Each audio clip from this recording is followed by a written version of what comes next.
So thanks for being here. You hopefully are here because you're interested in Habitat for Humanity's homeownership program, and you've heard about a really incredible opportunity we have to build some more homes in Ashland.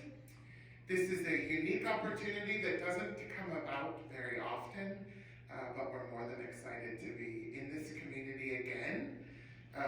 Something popped up for us about 1.5 to 2 years ago, where we had an opportunity to build homes in the Beach Creek subdivision off of North Mountain.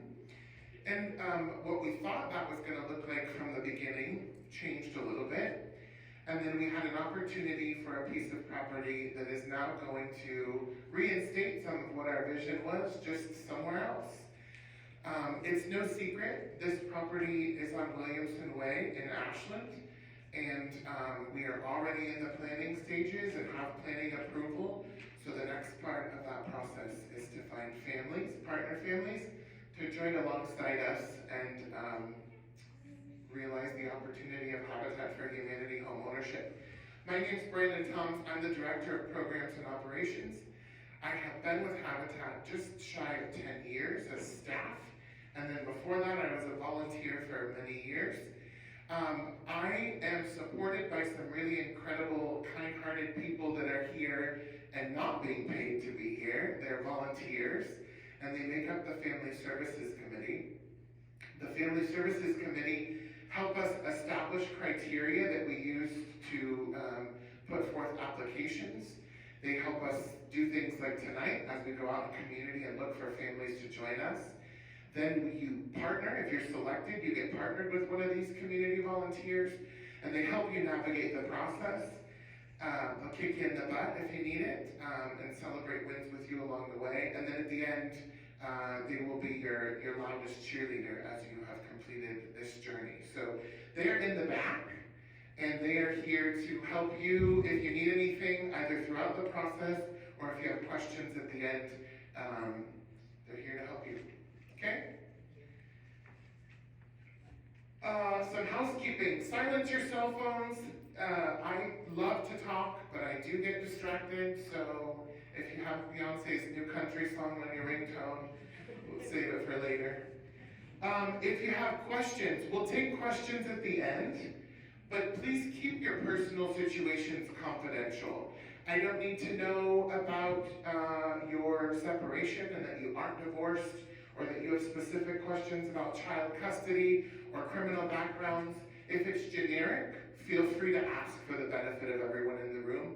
If it's about your personal situation, please do keep it confidential and approach one of us at the end. All of us have signed confidentiality agreements, so your information is safe with us, and we'd be happy to help you navigate those questions on a one-on-one basis. And no question is a dumb question. I've heard it all.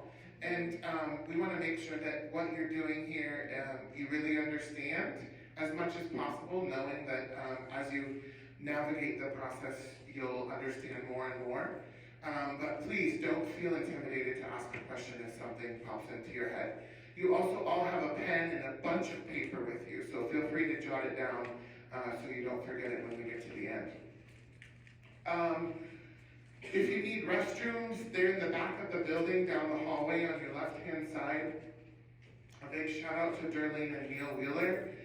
We are guests in this building, so please clean up after yourselves and help us keep it as beautiful as it was when we arrived. They're letting us use this building at no cost, so thank you for setting it up and letting us be here. Appreciate you.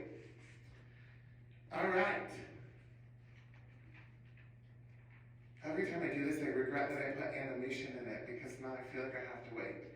So first thing we're going to do is tell you what is Rogue Valley Habitat for Humanity. We are a nonprofit organization working in collaboration with people in need and our community to build or renovate simple, decent, affordable homes. We were founded in Christian principles, but welcome people from all walks of faith and beliefs to work together to eliminate substandard living conditions. Locally, our vision is the elimination of substandard living conditions by providing decent, affordable homeownership to Jackson County residents. We're the only local organization providing a permanent solution to the housing crisis by offering a hand up, not a handout, to homeownership. Our impact impact is sustainable and will be felt by many generations to come. Locally, we were founded in 1987 in the basement of a First United Methodist Church in Medford. And so far we've built and sold 79 homes. Just to make things really clear, in the olden days, they would build like one home every 3 years. We're cooking now, but back then it was a little less impressive. Last year we built and sold 4 homes. We completed multiple critical home repairs and built a bunch of handicap ramps in Jackson County to help people safely get in and out of their homes. We are currently building 5 homes and have plans to build 12 more in the next 2 years. We've built all over Medford, Ashland, Central Point, White City, Roe River, Eagle Point, Phoenix, and Talent. So this brings us to a very good point, that if for some reason tonight is not dialed in for you and it's not in the cards for your application tonight, we have a large development that we're getting ready to get approvals on in Medford, in East Medford. And so hopefully you stay connected with us through whatever channel you heard about tonight so you can explore that opportunity as well.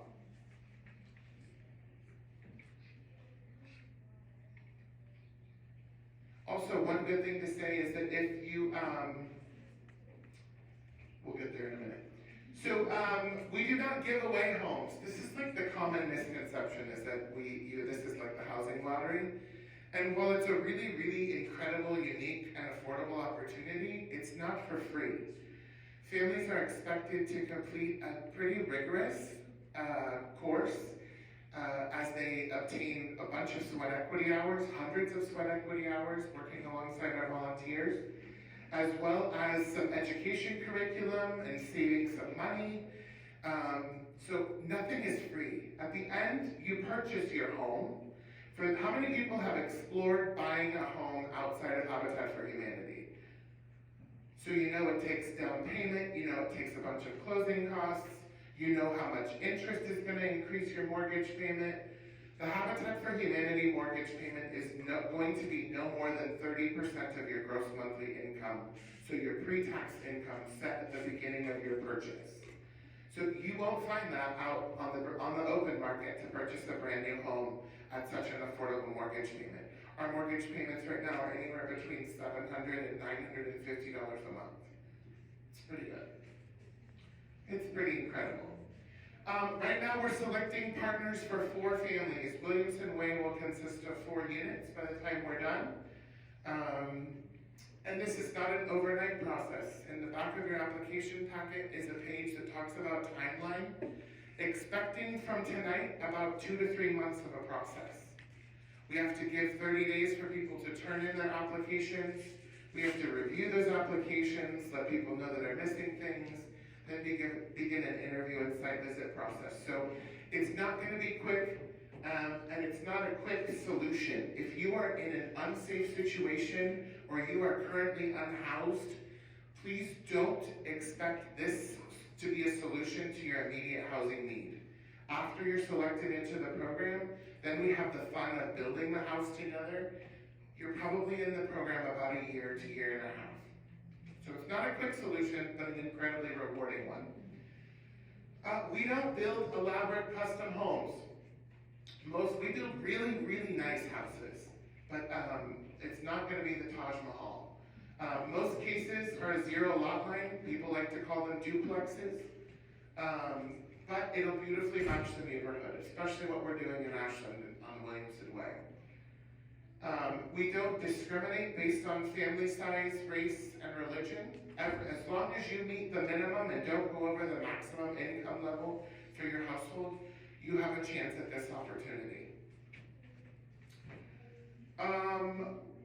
This question comes up from time to time. What about, how does my residency status impact my ability to apply for Habitat for Humanity? At least one applicant must be a permanent resident or United States citizen. That applicant also must be the primary wage earner in the household. If you're not selected at this time, again, don't count yourself out. We don't tally how many times you've applied for something and hold it against you that it didn't work out. We have people that have completed 4 and 5 application opportunities because it depends on what the volume of applications that we receive. So tonight, there's a lot of demand for living in Ashland. Maybe if you aren't selected based on need, someone has a greater need and they're more prepared, maybe Medford is an opportunity. Maybe it's a better fit for you. Maybe you'll have more qualifications by the time you get there. Maybe it's a smaller application pool.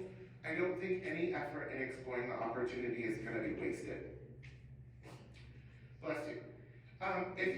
If you are selected, don't expect to have to do any of this on your own. I say that with a caveat that you have to do your sweat equity on your own. We can help you. But those volunteers are here to partner with you throughout the entire process. You don't have to know, where am I going to go get my mortgage, or we'll teach you all of that and we'll help you do everything. So don't feel intimidated. The only thing you have to do now is take a leap of faith and invest in the application process, because it is a long application, but it's really important information and worth the investment for sure.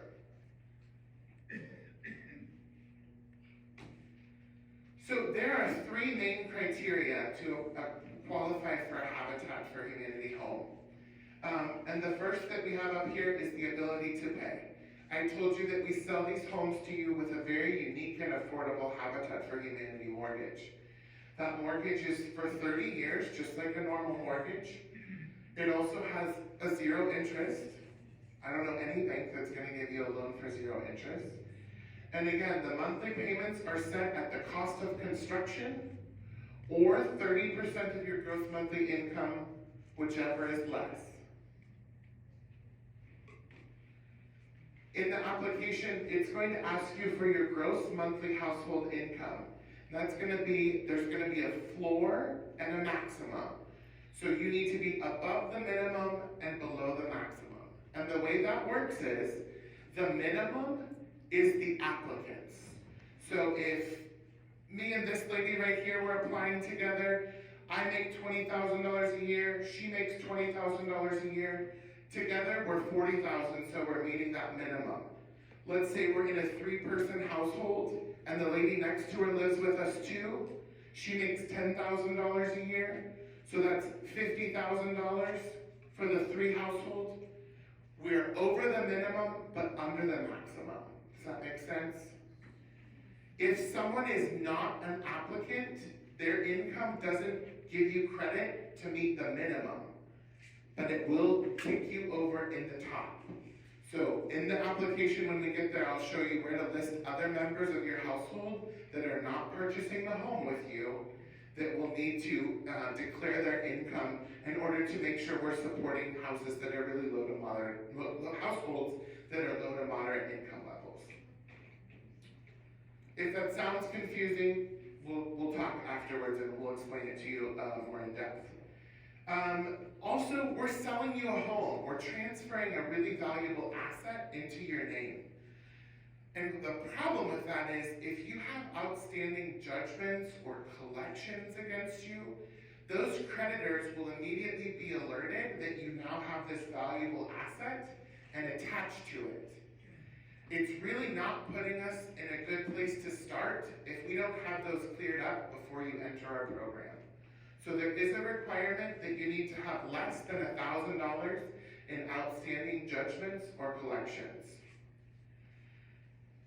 You also need to be at least 2 years post-bankruptcy if you've recently filed a bankruptcy, and that's post-discharge.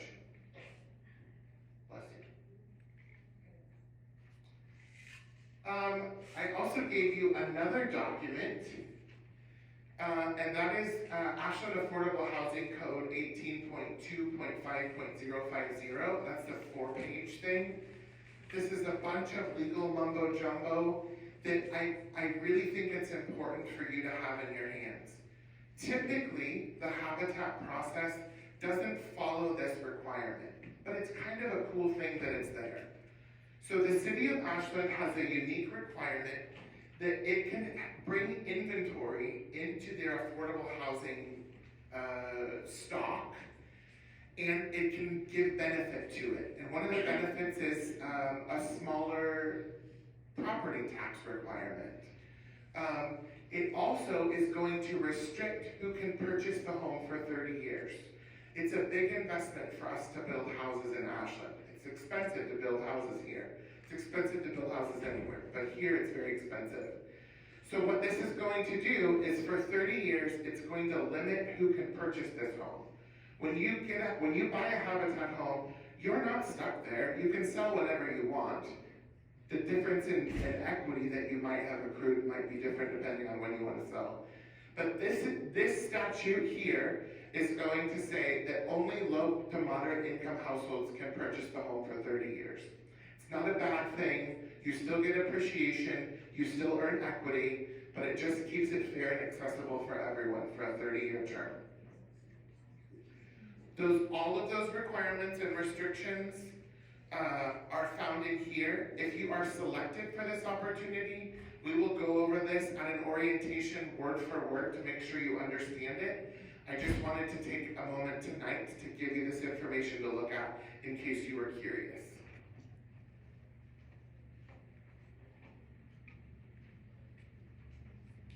I said it's 3 criteria in order to qualify for our program, and the second one is a need for housing. So not only do we look for individuals that are low to moderate income with the ability to pay a Habitat mortgage, but we look for people who have a need for housing. Being a first-time homeowner is a requirement, so you can't have owned any real property in the last handful of years. You also must be experiencing a hardship related to your current housing situation. And unfortunately, in this economy and our housing situation now, it's not hard to make this list. Are you living in substandard living conditions? Do you have mold? Do you have windows that aren't keeping heat or cool in? Do you have a leaking roof? Electrical issues? I've been in houses where toilets and bathtubs are rotting through the floor, but you don't want to call the landlord because there's nowhere else you can live that you can afford. We've seen it all. Temporary housing. Are you unhoused? Are you living with friends, family, shelter? Are you overburdened by your rent? Is your household paying at least 50% of your gross monthly income toward your housing payment? Are you overcrowded? Our rule of thumb is no more than 2 kids per bedroom of the same gender. So I've seen 4 and 5 kids bunking up in a living room and a mom and 2 young kids living in a bedroom. Definitely overcrowded. So these unfortunately aren't hard requirements to meet, but you do need to be experiencing some sort of need for housing. And the last is probably the easiest and most natural, but arguably the most important. You must be willing to be fully involved and committed to the process and our housing program. I'm not asking you to get my name tattooed on your arm, quit your job, go full-fledged, but I'm asking you to invest and trust us and put in hard work. You need to be able to invest up to 500 hours of sweat equity. Some of that can be from your friends and family. It doesn't all have to come from you. Help us advocate. Some of you may be here because of someone else that we've already helped. You may have heard someone else's story. You may have talked to another Habitat homeowner. That's because they maybe wore their shirt. They maybe shared their story. Maybe you saw it on the news. Maybe you worked with them. We're hoping that you're willing to become an advocate and share as well. Attend Habitat community events and fundraisers. Maybe we're walking in the parade. Maybe we're doing an information booth at a housing fair or Pear Blossom. Those opportunities, when having homeowners there and participating alongside, not only gives you an opportunity to share your story and earn sweat equity, but also share with the community what we're doing. We're not scary people when we move into the neighborhood. Excuse me. And then the last part of willingness to partner is completing the education curriculum. We go over things like, what are city codes? What is code enforcement? What is being a good neighbor? What is homeowners insurance? Why do you need it? What's it good for? What kind of home maintenance can I do? How can I kill weeds in my yard without using pesticides? We really try to make sure that you're as prepared to be successful homeowners as possible. So you get to spend 10 Tuesdays a week. 10 Tuesdays a week, 10 Tuesdays in total with us. Hopefully, yeah. A little much, Brandon. So how does it all work? Well, it all starts with you. We find people that are just waiting and praying for an opportunity to come by, and hopefully what we have to offer will work for you. So we find low-income families in need, and we select them to purchase Habitat homes. They work alongside our volunteers, they complete sweat equity and their education curriculum, and then at the end, they become champions, hopefully break generational cycles of poverty, realize the American dream, and grow wealth. And that's what home building is all about, growing wealth and opportunity to pass on to another generation. We also can't do it without volunteers. Those people in the back that are all looking at me like, oh my gosh, it's hot, I want to go home, but I'm appreciative that you're here. Also on the construction site, we have people, the average age of our construction volunteer is like 74 years old, and they come out twice a week, and they're there because of you guys. They're there because they see these families and they know they will not have an opportunity like this again, and they just continually give to make this a realization.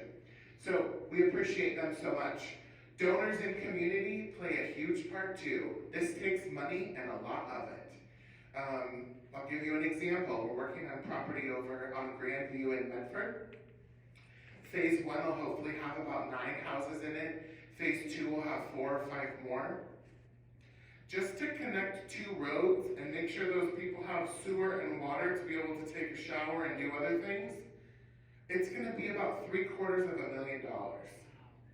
It's not cheap, and they don't write it off just because we're trying to do something nice. So these people tuning in and providing to the opportunity really is one of the only ways we can make that happen. And then staff, we're a small but mighty team, and maybe I'm a little self-fulfilling putting that up there, but there's about 5 or 6 of us in the office, not including construction, that are here alongside the volunteers to help you with this process and make sure it's a really exciting and successful journey for you. All right, let's bust out this application.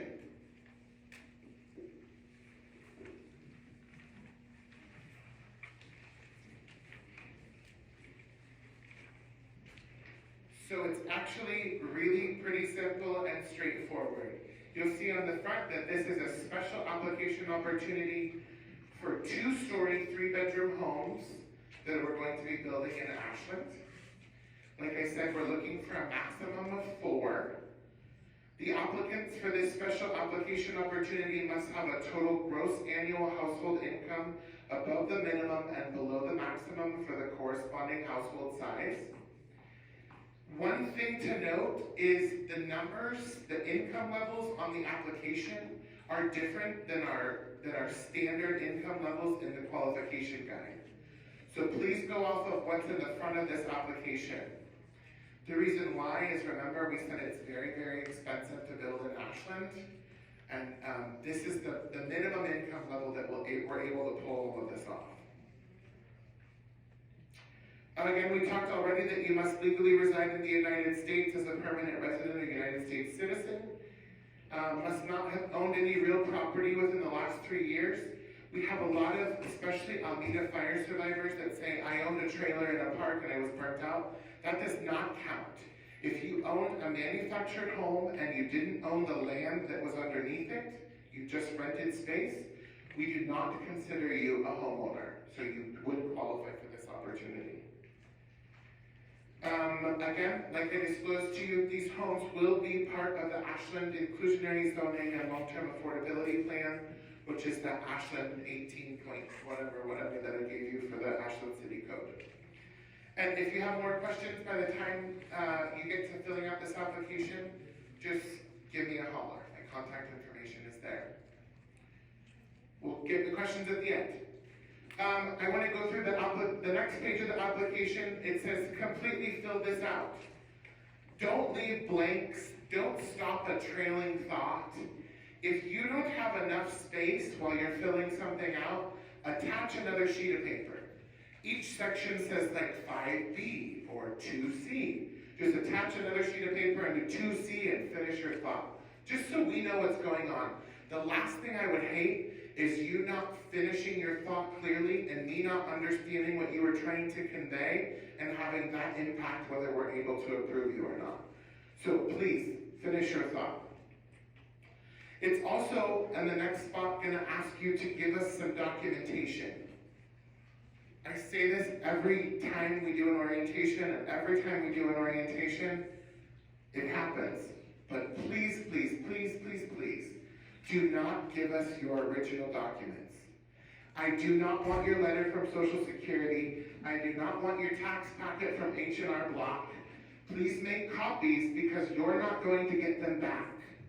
Because this is a housing application, I'm required to keep it on file for 7 years. At that point, then it's destroyed. So please, please, please, do not give us your original documents. Section 2 will tell you what I need you to turn in along with your completed application. I need your tax returns from the last 2 years. Your 1040s and any additional schedules. Additional schedules, I mean like a Schedule C, or you probably aren't here if you have rental income, or small farm income, but maybe you have earned income credit that goes on there. That is an additional schedule that we would want you to turn in. I need your pay stubs for the last 3 months. Your pay stubs need to clearly show what your rate of pay is, your name, and the pay period. Was it for 30 days? Was it for 2 weeks? I need to see any Social Security award letters or pension award letters or retirement award letters if you receive them. If you don't receive them, I should be able to tell that from the information you're going to provide in the application. I need bank statements for the last 2 months. This gets a little confusing. I cannot have just like the ledger printout. You know when you log into online banking and you click on your account and it just shows you the transactions? That means nothing to me. It doesn't have your name on it. It doesn't tell me what the time frame was. But sometimes you can, from your online banking, download a copy of your statement and print that. That's okay. I just need, bless you, an actual application or an actual statement, not just the ledger printout from online banking. And then we need a copy of your valid Oregon driver's license or valid ID card. Again, in bold writing, please do not give me original documents, because you won't get them back. Once you complete this application, you need to get it back to us. You can send it in the mail. You can drop it off. And you need to do so by June 14th, so you have 30 days from today, by June 14th at 5 o'clock.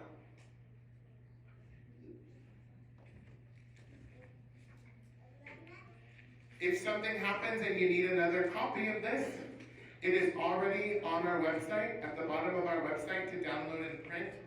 If you don't have a printer, you can get one from a printed copy from our Restore or our office in Medford. We'd be happy to give you another one. The next page is the authorization and release. This one just gives us the ability, if we choose, to verify the information you've put in your application. We might need to do an employer verification. We might need to call a reference you've provided. We will be pulling credit if you reach that stage in the application review. This is a release that gives us the ability to verify the information you provided in your application.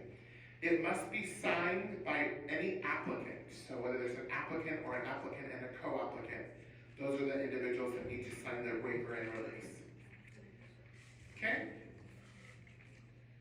All right, then we get into the actual application. Some of it's pretty self-explanatory. So in the top, you're going to put your name, your social security number, date of birth, contact information.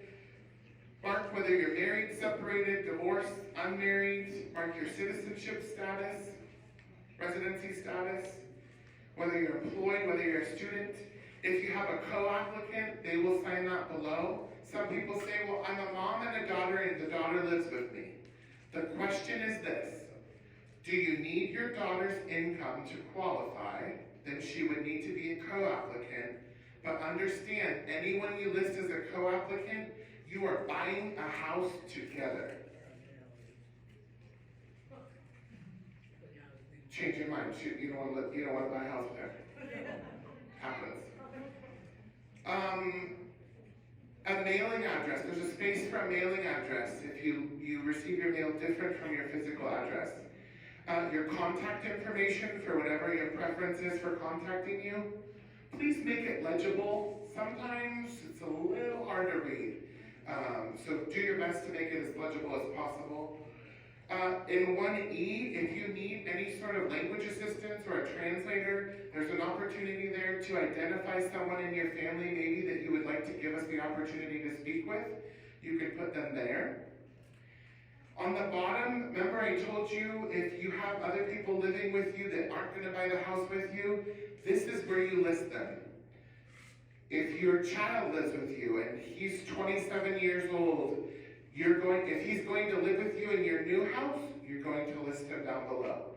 Minors, adults, parents that you're caring for, anyone else that's living with you and going to be living in your new home, you need to list them down below. The next page, we want to know about your current housing situation. Where do you live? How much do you pay? Do you own or do you rent? If you've lived there less than 2 years, we're going to ask you to give us your previous address information.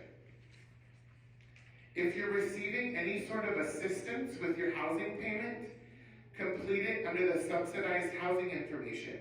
Maybe you have a Section 8 voucher that you're using to help with your rent payment. Put that down there. How much is it? What agency are you working through? Tell us about your utilities.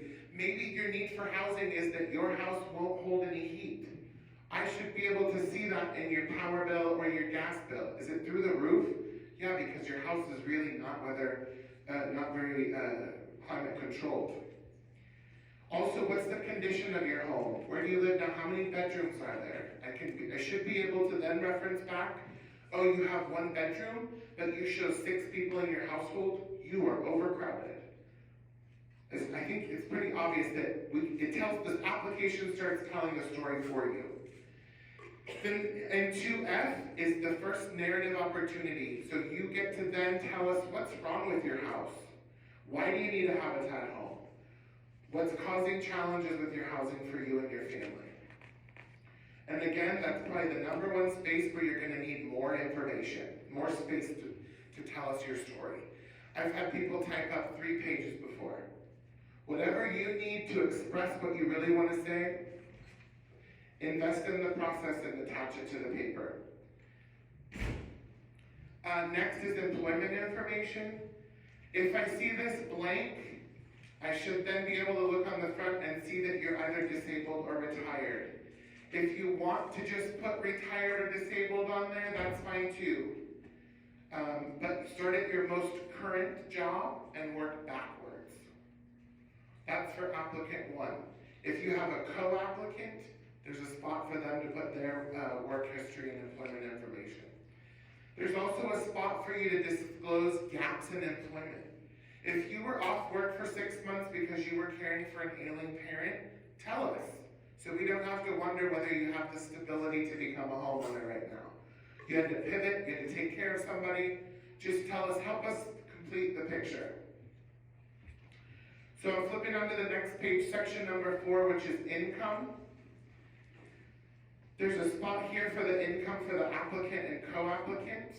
It's asking for your gross monthly income. That's before Uncle Sam takes his big chunk.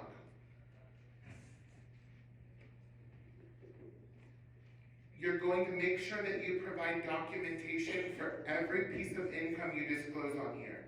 If you get Social Security, I need to see an award letter. If you have a small part-time job, I need to see those pay stubs. If you're self-employed, I can only count it if you file taxes on that income. And then I should be able to see that schedule on your tax return. On the front where you listed other members of your household that you're not buying the house with, but they're gonna live with you, if any of those people earn income, at the bottom of that page is where you're gonna disclose their income. Little Timmy works at shopping cart in the afternoon. I need to know how much little Timmy brings into the household, and we also need that proof of income as well. Okay, next page, there's gonna be a list of questions. Those questions are just simple yes or no. If you answer yes to any of those, it does not disqualify you. It's not a bad thing.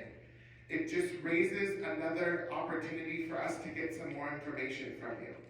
So if you answer yes to any of those, you're probably going to attach another sheet of paper and say, question blah, blah, blah, yes, and here's why. Assets. Not only are we here to help families that are low to moderate income, we're also not here to build houses for people that can do it on their own. So this is where we find out whether you have $100,000 in the bank, or a classic car collection, or a motor coach parked somewhere. This is where you're going to tell us if you have any of those assets and what their values are. In section number 6, we're going to find out, do you feel confident that you have the ability to save $1,200? You don't have to write me a check the day you're accepted into the program, but we'll help you come up with a budget to save that $1,200 in however long we think it's going to take to build your house, so you have those down payment funds available. This next one might not apply to everybody, but if you know what an IDA account is, individual development account, then this applies to you. Do you have one? Did you use one before? What agency did you use, and what was it for? Next is willingness to partner. We told you you're going to have some skin in the game, and you're going to have some volunteer opportunities. Can you do it? Also, we're going to ask you to certify that this will be your primary residence. I'm not here to build rental houses for anybody. It needs to be your home, your permanent primary home.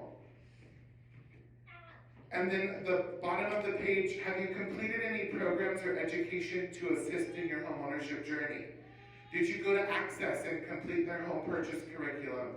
Have you done their ABCs of home buying or realizing the American Dream curriculum? Have you done a savings or grant program with them? That's just another feather in your cap to tell us how prepared you are for this opportunity and what you might have done to get there. On the next page, habitat meetings. You all in this room can mark yes because you were here for orientation. You could mark yes if you've been to one before as well. And if you've applied before, it doesn't matter. You can tell us if you want to. If not, that's okay. But there's an opportunity there to disclose whether you've applied for a habitat house before. Section number 10 is an opportunity for references. 500 hours is a lot for people to do on their own. So we look to see what kind of community do you have behind you? Who are people you can rely on, not only for this opportunity and helping you get your sweat equity, but if something were to happen and you need some help, do you have a community around you that can support you in this new journey?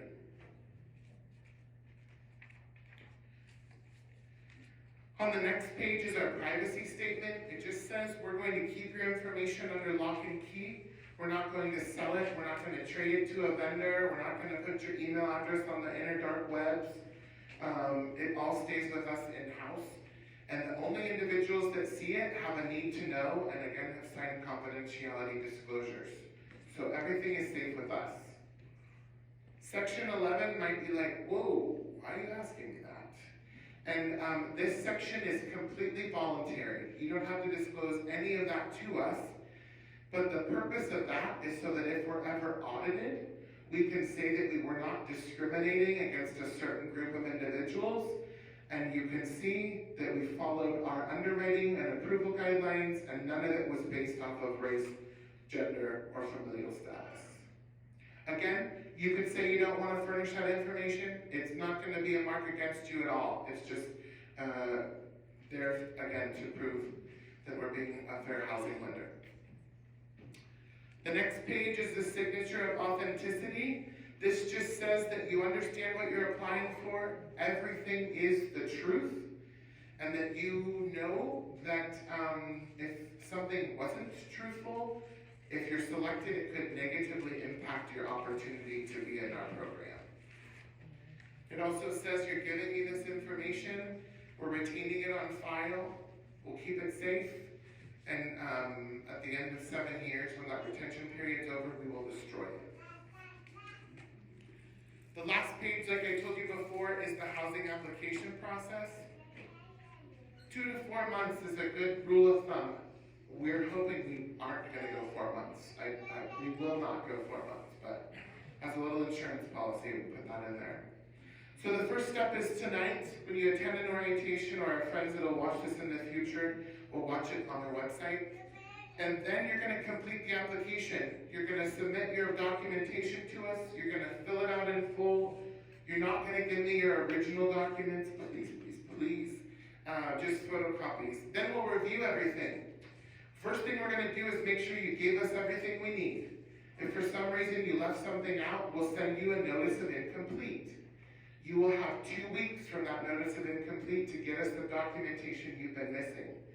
If you don't, your application will automatically be declined for a lack of information. You can always come back at another time, apply again, but you do only have those 2 weeks to get that into you.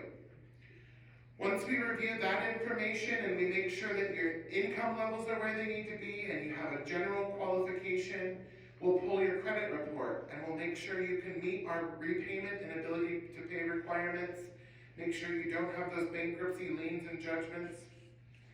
If you do succeed past the credit report phase, we'll ask you for some additional documentation if they apply to you in step 5. And then after step 5, you'll receive a letter from us that says, congratulations, you've met all the qualifications of our program. Now you're moving into the next phase. The next phase is a site visit. 2 or 3 volunteers from the Family Services Committee will come to your home and visit you and your family.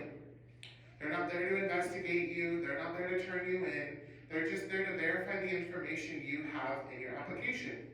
If you have mold in the bathroom, this is your opportunity to say, here's the mold that's making my kids sick. Or if you have broken windows that a landlord won't fix, here's your opportunity to share that.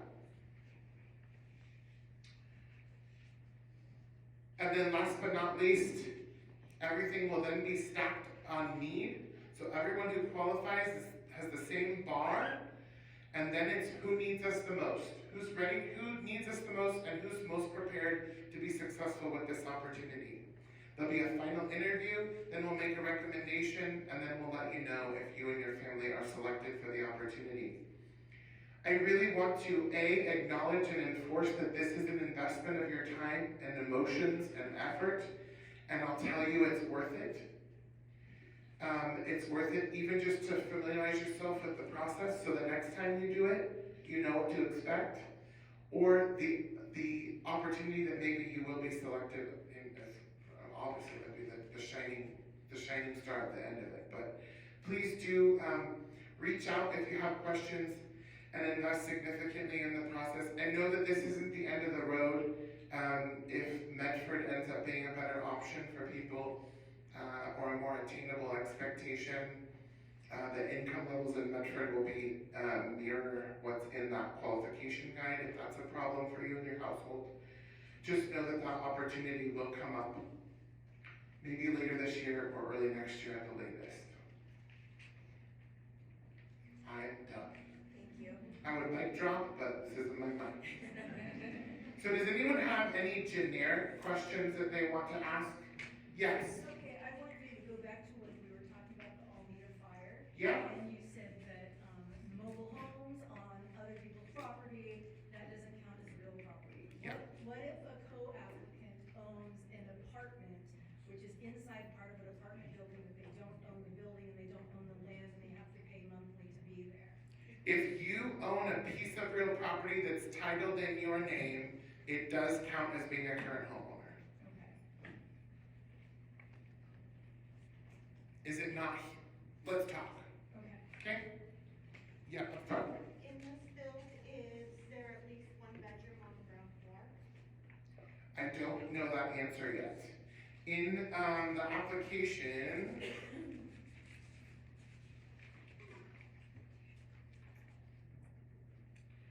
I think I skipped this, shame on me, but number 9, if there's any requirements that you need us to consider, like if somebody is wheelchair bound and we need to know that if at all possible, we need a bedroom on the first floor.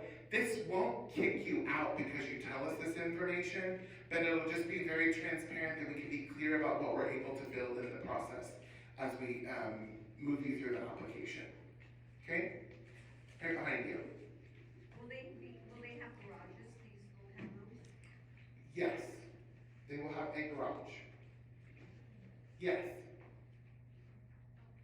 Does child support count for gross income? It does, as long as it's consistent and proven. Some people use state payout, some people use copies of judgments, as long as it's consistent. Yes. So it's a duplex, is that what you're saying? It's a 0 lot line, so there's a firewall in between them, but they're connected by the roof line and the siding on the outside. But there is a property line that runs between them, so you do have a distinct and defined property line. Kind of like the ones on,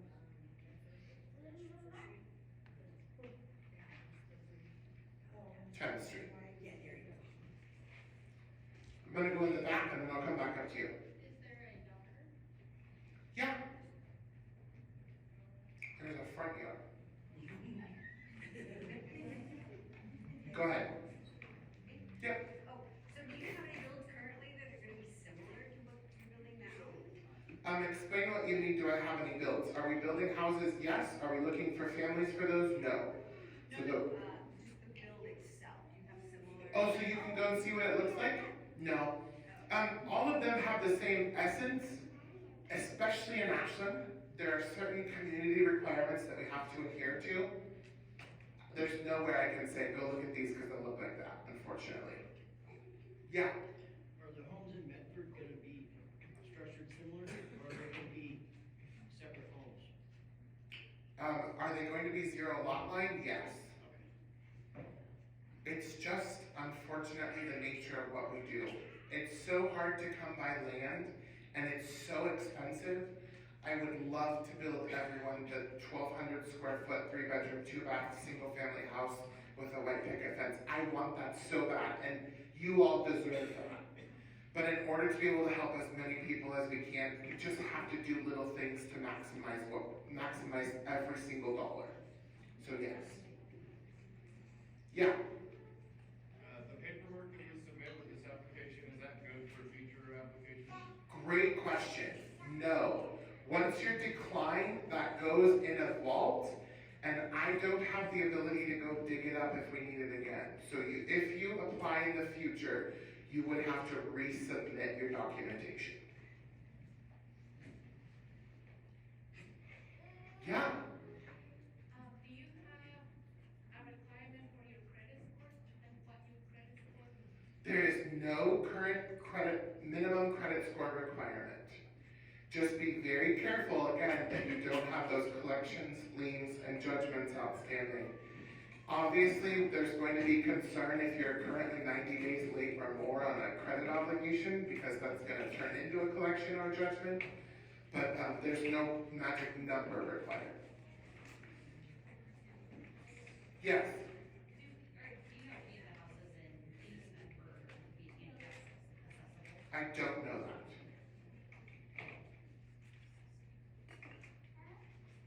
All right, thank you for giving us your night. If you have private questions, let us know. Be safe and reach out if you need anything. We're happy to help. Thank you. Thank you.